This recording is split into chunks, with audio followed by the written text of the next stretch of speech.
आणि आता पुण्यातून एक मोठी बातमी आहे। शरद पवारांचे उद्याचे सर्व कार्यक्रम रद्द करण्यात आले। शरद पवारांच्या तब्येतीमुळे उद्याचे शरद पवारांचे सर्व नियोजित कार्यक्रम रद्द करण्यात आलेले आहेत। निवडणुकीच्या पार्श्वभूमीवर शरद पवारांची उद्या अनेक सभा होत्या, अनेक नियोजित कार्यक्रम होते, मात्र ते सर्व कार्यक्रम रद्द करण्यात आलेले आहेत। आणि त्याचं कारण एकच आहे की शरद पवारांच्या प्रकृती अस्वस्थतेमुळे हे सगळे कार्यक्रम रद्द करण्यात आले। सततच्या सभा दौऱ्यांमुळे जी दगदग झालेली आहे त्यामुळे रद्द करण्यात आलेले आहे।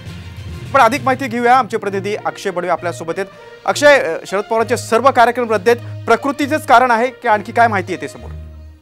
नक्कीच आज बारामतीमध्ये शरद पवार यांची सांगता सभा होती आणि त्या सभेदरम्यान देखील शरद पवारांना काहीसा त्रास होत असल्यामुळे शरद पवार यांनी अगदी थोडक्यात भाषण केलं होतं। आणि आता राष्ट्रवादी काँग्रेसकडनं सांगण्यात आलेलं आहे की शरद पवारांचे उद्याचे जे नियोजित कार्यक्रम आहेत ते देखील रद्द करण्यात आलेले आहेत। त्याच्या मागे कुठलंही कारण, महत्वपूर्णचं कारण जे आहे ते त्यांची तब्येत आहे। त्यांची तब्येत थोडी अस्वस्थ असल्यामुळे कार्यक्रम जे आहेत ते रद्द केले। अक्षय, शरद पवार सध्या कुठे आहेत?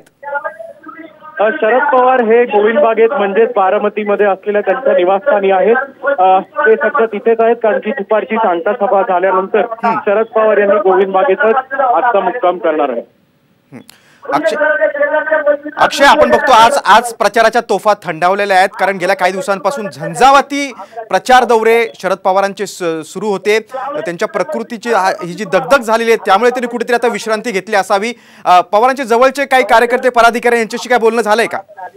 निश्चितपणाने आपल्याला सगळ्यांना माहिती आहे की शरद पवार गेल्या अनेक दिवसांपासून महाविकास आघाडीचे जे उमेदवार आहेत त्यांच्या प्रचारार्थ अनेक ठिकाणी राज्यातील अनेक महत्त्वाचे दौरे करतायत आणि याच दौऱ्याच्या प्रसंगी अनेक ठिकाणी ते प्रवास करत असल्यामुळे कदाचित त्यांची प्रकृती अस्वस्थ असू शकते अशी प्राथमिक माहिती आहे। राष्ट्रवादीच्या काही मुख्य पदाधिकाऱ्यांशी आमचं बोलणं झालेलं आहे आणि त्यांच्यानुसार तब्येत अतिशय चांगली असून स्थिर जरी असली तरी थोडीशी अस्वस्थ असल्यामुळे उद्याचे कार्यक्रम जे आहेत ते विश्रांतीसाठी रद्द करण्यात आलेले आहेत। अक्षय, तुम्ही सविस्तर माहिती दिली त्याबद्दल धन्यवाद।